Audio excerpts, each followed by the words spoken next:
Um, yeah, I see where you're going. Um, I definitely get what you're saying. Um, this back. And yeah, I sort of didn't quite get your perception. I wasn't sure if you were giving your perception or giving your perception on what other people's perception of autism is. I don't know, but I'll make of it what I will. Um, and if I got the wrong end of the stick, then well, I hope I can make some good points anyway. Um, I mean, first of all, I want to talk about living with Asperger's, and I'm not just talking about living with it as in my everyday life, living as a sufferer. I'm talking about hang on, living with it as in living with someone who has it, because um, that's what my mother has been doing for some years now. Um, like yourself, I haven't had a diagnosis yet, but I've also spoke with other people that have it, and watched videos from other people who have it, and watching people describe it, and I definitely relate to it, and I'm almost certain I have it.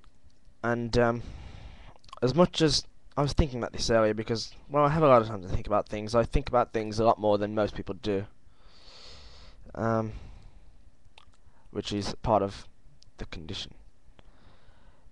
Um, I look at it like this. I don't. I wouldn't. I would hate to be the same as everybody else, or the way I think everybody else is. I love being different. I know that I'm different. I see it. I see the way people act, and I see the way I act, and I know that I'm different from these people. And as much as I love that, when being that different means that I don't have a social life, I'm not able to communicate properly, makes me hate it. If I really didn't, if I wouldn't say I had this condition. I wouldn't be dead set in this condition because I think, well, I'm different. Because it's a horrible condition to have, to be perfectly honest. People that have it, I mean, some people get treatment and go on to live good lives. But the ones that don't get diagnosed so quickly, I mean, I've been living with it now for 16 years, from what my parents can tell anyway. And I've never been diagnosed.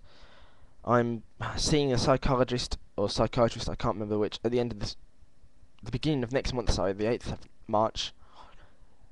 And hopefully he's gonna be with his colleagues. He's a child psychologist, and he's been a psychiatrist for 22 years, I think now. And he's getting his partner in to do some tests and find out if I do have it and what else I have, and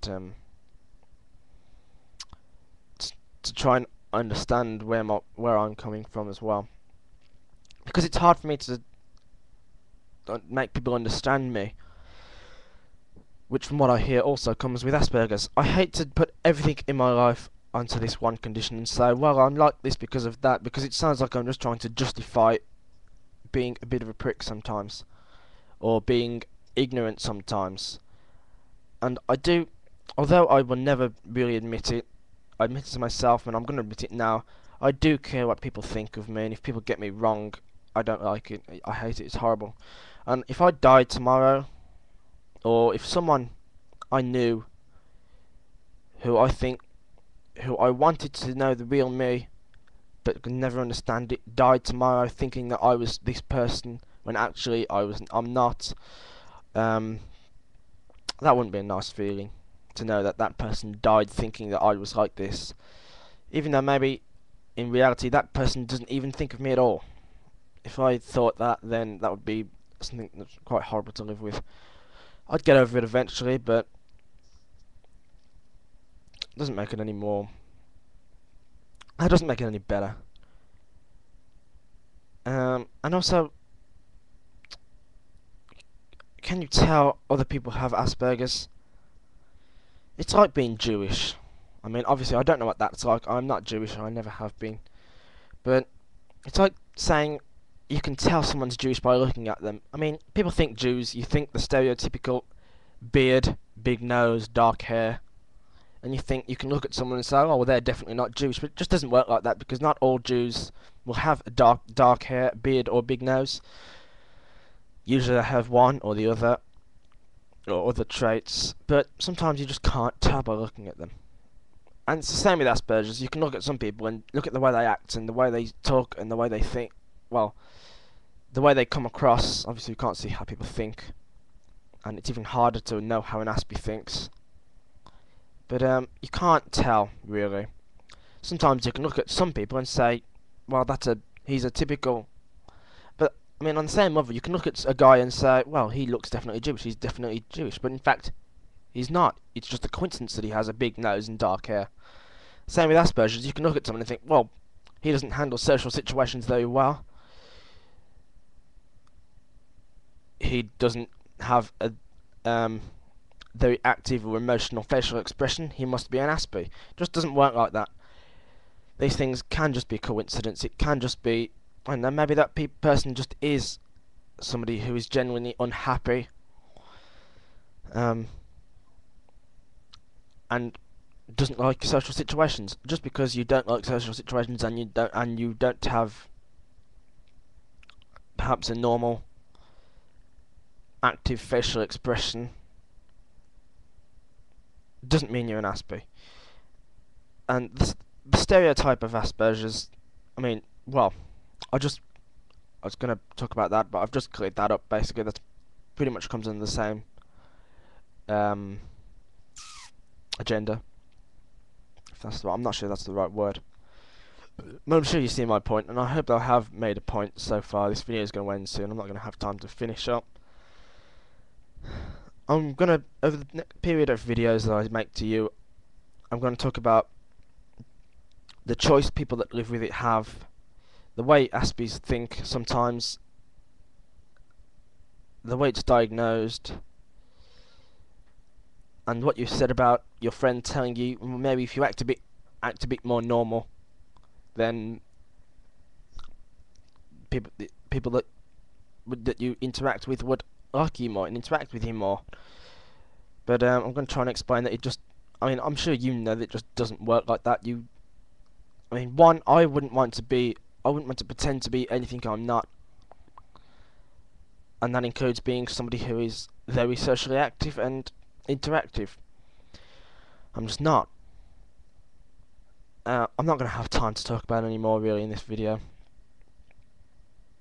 As for the myth of Asperger's, I think it's not. I don't think it's a myth at all. I don't think it's just something that doctors label people with because they're not normal. I don't think normal exists, to be honest. I think there's a stereotype, and everybody seems to have a stereotype, but I don't think that normal is such a thing. There's such a thing as normal when you're talking about people. I've got a minute left. What can I cover in a minute? The positive and negative of Asperger's. Is it a negative thing? I think it can be. I think for living with it, it can be. I think it can also be a positive thing as well. I think the negative and the positive are slightly evened out, but the fewer negatives overwhelm the more positives, I think. So, I don't know. Is it a negative or a positive thing to have Asperger's syndrome? I couldn't tell you, to be honest. I don't know. Anyway, the video's about to run out, so I'm gonna so I'm just reading my notes. I'm gonna talk more about it in the next few videos. I'm gonna talk into more detail about it. If you're interested, keep watching. If not, then well, don't. But thanks for your response. And I'll be making more videos soon. Peace out.